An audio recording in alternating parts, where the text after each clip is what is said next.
Welcome back. Welcome back. Thank you for joining me here now to get all of your Ravens news and information. Try to keep you updated on some things, but as of right now, we have a very slow period, a very downtime. It's not much going on, but as content creators, we sit up there and try to find you as much information as possible. With that being said, let's get started with our first topic.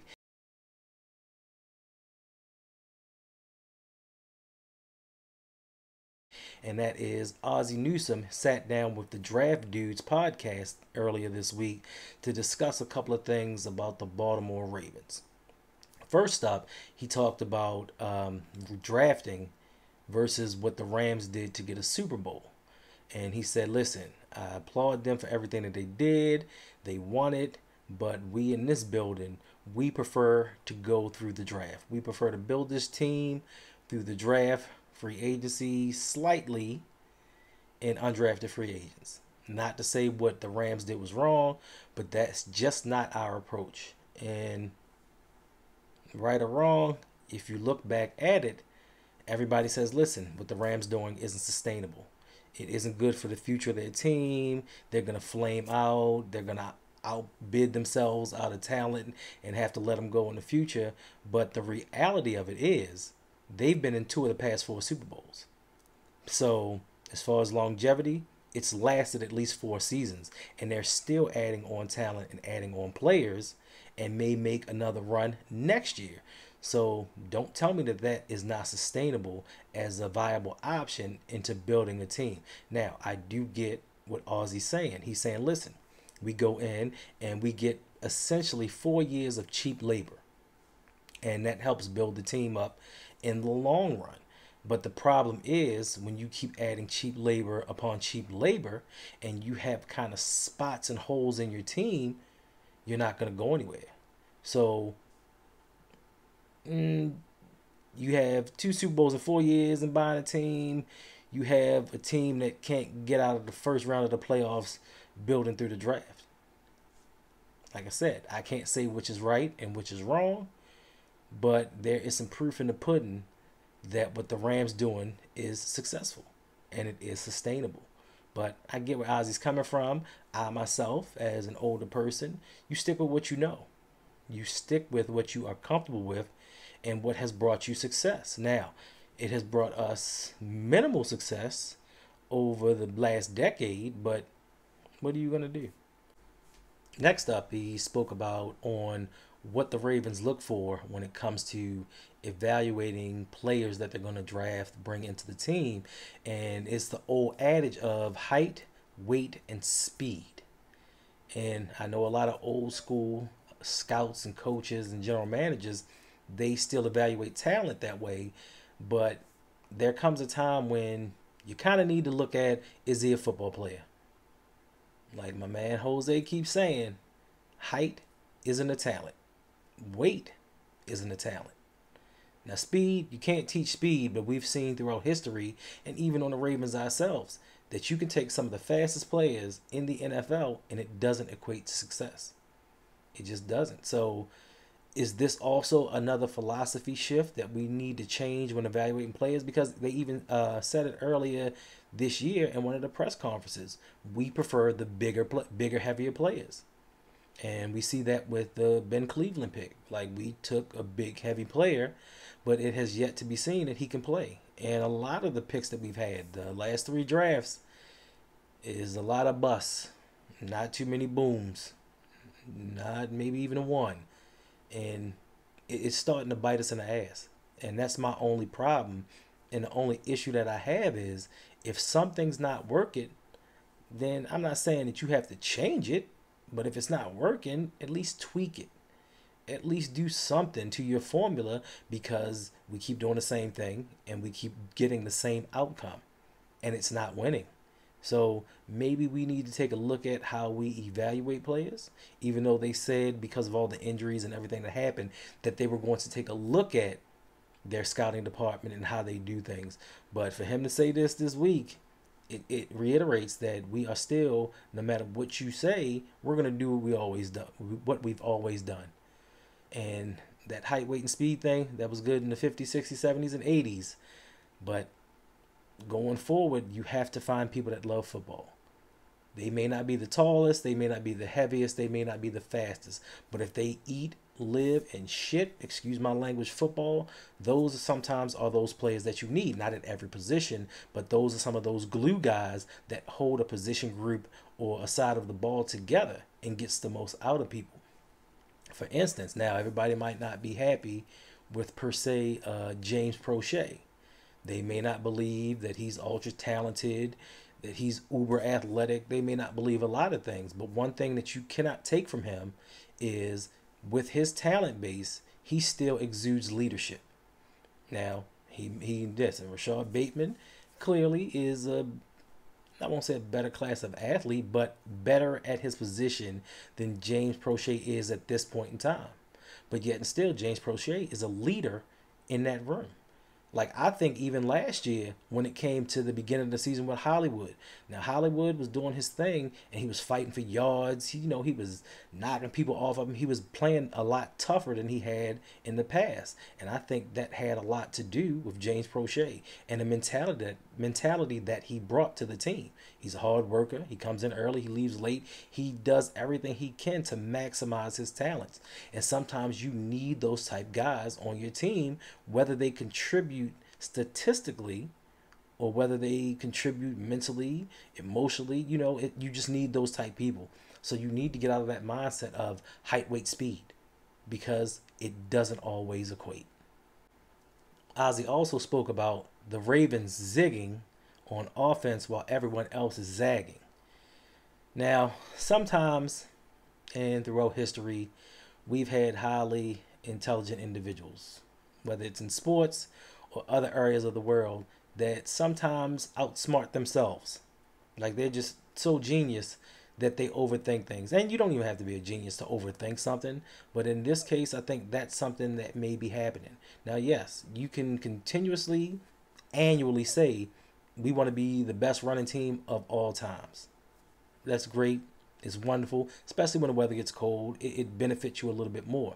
But there are other nuances to the game that we need to address, adapt, and change. We need to do a little bit of zagging in certain areas instead of all this zigging. Because once again, and I can't reiterate this enough, what we're doing isn't working. And every season, us as fans, we come up with a different excuse. We come up with a different reason. We come up with a let's wait till somebody else matures or grows into their talents. Fine and dandy. But what I do want you to realize is every season wasted is another year off of Lamar's career. Like, we can sit here and test out these wide receivers and see if they can play. And what if they can't? That's another season down the drain that we wasted Lamar's talents. So this is one of those instances where we need to do some reevaluation. Once again, reevaluate what we're doing and why it's not working. Not necessarily change, but tweak. Kind of get in there and see, listen, this is what works for us. This is a strong point. This is a weak point. We need to mesh the two together to build a product that's going to help us win on the field. And if it's not working, maybe we need to scrap it all together. Because listen, that 3rd and 1, 4th and 1, power over, run Lamar left, run Lamar right, it's not working. And it hasn't worked for about 3 years. Scrap it. Let's go with something else.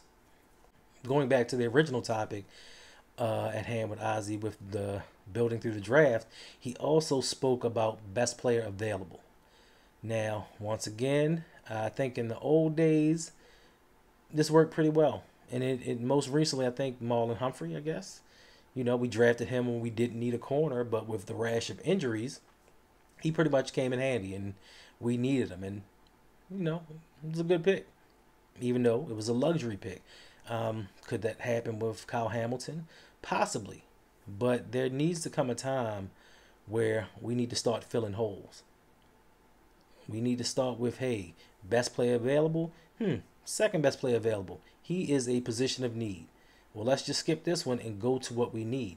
Because, I know everybody likes to clamor for we need another receiver. But let's not forget, our linebacking core might be worse than our receiving core. It's just what it is. Them linebackers have not lived up to the potential. Now, Josh Bynes, love him. You know, he does what he can do. Like, he's limited physically on what he can do. Smart player, gritty, does his job better than most, especially on this team. But there's so many limitations to what he can do, and he's getting up there in age. If you don't remember, Josh Bynes was actually on our Super Bowl team in 2012. We're heading into 2022. He's his level of play has dipped, but it's still better than anything that we have on the team. And that brings me to Patrick Queen. Now, I know a lot of people think I don't like Queen, and that's not the case. I'm not mad at Queen. I'm mad at the Ravens because we could have drafted T. Higgins instead of him. And we could have found a player in the third round to give us the same statistical production that Queen has done from a first rounder. That's my only issue. If Queen was a third rounder, I said it before, no problems with him. He's giving you third round production. But as a first rounder, we could have gone somewhere else because you don't, in my opinion, I could be wrong. You don't draft a first rounder and then for the next 2 years look for his replacement. I don't think that's how the game goes, but I could be wrong. So we need to move on from this best player available and start filling holes because we have two glaring holes and it ain't close. In other news, Bucky Brooks came out with a top 5 of the top 5 scariest QBs in the NFL, where he had Lamar Jackson ranked 4th. You know, Bucky Brooks, we know he's a hater. He's demonstrated it before with saying we need to kind of college graduate Lamar and move on from him, but it is what it is. But Keyshawn Johnson said, listen, Lamar Jackson is the scariest dude at any position. Any position. I don't care what you're talking about. He's the scariest player to defend in the NFL because he can run like a running back and he can throw with the best of the quarterbacks. So that makes him the baddest dude in the NFL. And to me, my question is, why would you not bring the baddest dude in the NFL help? Like, that's all we keep asking for. Help. Get that man help. Why does great have to be great alone? Why can't great have assistance? That is the only issue that we have. It's a Baltimore sin to get that man help. Jordan, greatest player ever in the NBA. He needed help to win. Wasn't a problem. Steph Curry needed help to win. LeBron James had to jump several teams. Needed help to win a title. Back in the 80s and early 90s, the San Francisco 49ers, they had Joe Montana, who at the time was considered the greatest quarterback ever. He needed help. They went out and signed free agents. One year they went out and signed Deion Sanders because they knew talent trumps all. Talent trumps all. And regardless of what side of the ball, what position, we're going to surround you with pieces. Hey, Roger Craig moved on. They went and got Ricky Waters. I hated the 49ers back then. But I understand what they did. They didn't sit on their laurels and say, listen, we have the greatest quarterback arguably of all time. Let him win on his own. We're going to keep Jerry Rice at all costs and put people around him. John Taylor, Raffman. I mean, they put people around him to win. So other teams can sit there and say, listen, you need pieces around your great quarterback. Patrick Mahomes, they lost Tyreek Hill. I didn't hear them say, well, you know what? We got these dudes on the bench. Let's see what these young guys can do. No, they went out and signed Juju, drafted Sky Moore to add to what they already had. And if he's the scariest man in the NFL, let's make him even more scary. Let's make him even more dangerous by putting talent around him so he doesn't have to do it all on his own. Because a lot of times what people don't realize is when you're doing it all on your own, that's how you get hurt. Trying to do too much. Trying to go beyond the scope of the play and make plays when there are none. And that's how people get hurt. And all we keep asking is, hey, let's get that man his due. Next up, we had a bunch of rankings going on. We had the ESPN power ranking as far as team rosters go. And the Ravens came in at, I believe, 17. Yeah, 17. You know, high praise for the secondary, of course. offensive line, decent. Quarterback, decent. When healthy, running backs, decent. But the obvious concerns with us were wide receiver and linebacker. Then you had Darren Waller come out with his tight end rankings. And that I know for a fact sent a lot of people that I know into a tizzy. Like, they were like, what? You got Mark Andrews ranked number 5, the number 5 tight end in the league? Yeah, even I can't get with that one. Like, I put Mark Andrews number 2, possibly number 1. If he repeats last year, I can put him at number 1. But yeah, he's top 2. I mean, Darren Waller, you've been hurt. Productions fell off. Kyle Pitts, 1 year. I can't give it to you after 1 year. Kittles, he stays hurt too much. So all you have is Kelsey and Andrews, in my opinion, at the top of the list. Kelsey and Andrews battling out for number 1. What you gonna do?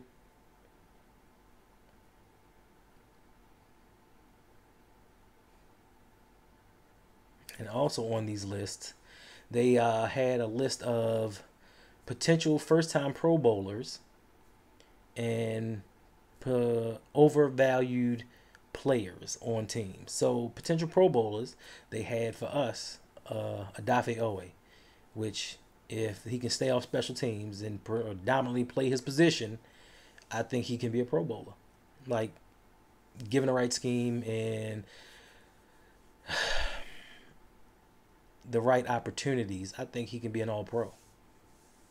Was I happy with the pick when we made it? I wasn't, but should have took offensive tackle at the time. It's just me, but he's turning out to be better than a lot of people expected. Much better than I thought he was going to be. But I think this year, if everything goes the way that we suspect it to, I think he'll be a Pro Bowler, no doubt. And the other name that came up was Hollywood Brown. They predict that going over there to a different offense, utilizing his skills, passing the ball, he will be a first-time Pro Bowler. And I can agree. He's no longer with the team, but I hope Hollywood balls out. I don't want to see him in the Super Bowl, but I hope he balls out over there. And last but not least, the overvalued player on each team for the Baltimore Ravens turned out to be Rashad Bateman. Now, that surprised me a little bit. But from what they were saying is, how is he going to take over the number 1 duties? Like, how is he going to handle being the number 1 targeted wide receiver? And the only thing that I can think about that I can liken to this is the Antonio Brown, Juju Smith-Schuster situation. Juju Smith came out. He had his 1,400 yards in the slot. Everybody voted him team MVP. They thought he was going to be everything and more. AB did AB type things, and he moved on. And once Juju was the number 1 option, he fell off. Now, I'm not saying that Rashad is anywhere close to that, because I personally think Rashad is more talented than Juju Smith. I just think he's better. But being the number 1 target, sometimes it's a little bit different. I tell people, listen, they ask me about my fantasy opinion on CeeDee Lamb. I'm like, listen, Amari Cooper's gone now. He's the number 1. It's going to be a little bit different. Will they rise above? We don't know. I wouldn't have put him on the overvalued, but we'll see how it goes. He doesn't have much help around him, except for Andrews. And I guess that weapon, what's his name? Pat Ricard. Forgot about the weapon. But I hope Bateman does more than is expected of him through media pundits. Because I know Ravens fans, we believe 1,200 yards, 10 touchdowns, at least. And I hope that's what he gets. I hope he balls out, because he is not my overvalued player on the Ravens. That pick to me probably would be overvalued. Kyle Hamilton. I think he may be overvalued as to what he's going to bring to the team this year, as to what he's going to add to our championship medal. Not saying he's not going to be a good player, but as far as what he's going to add to the team or bring to make us that much better to get closer to that Super Bowl, I think we may overvalue his worth to the team just a little bit too much, because we haven't even gone through training camp and everybody's like, hey, he looks wonderful. He looks great. I mean, it's shorts and a t-shirt. Slow your roll. But, thank you for being here. And until next time, if you want more Ravens news, like, subscribe, hit that notification bell so you know when I come out with a new video. And until next time, y'all, deuces.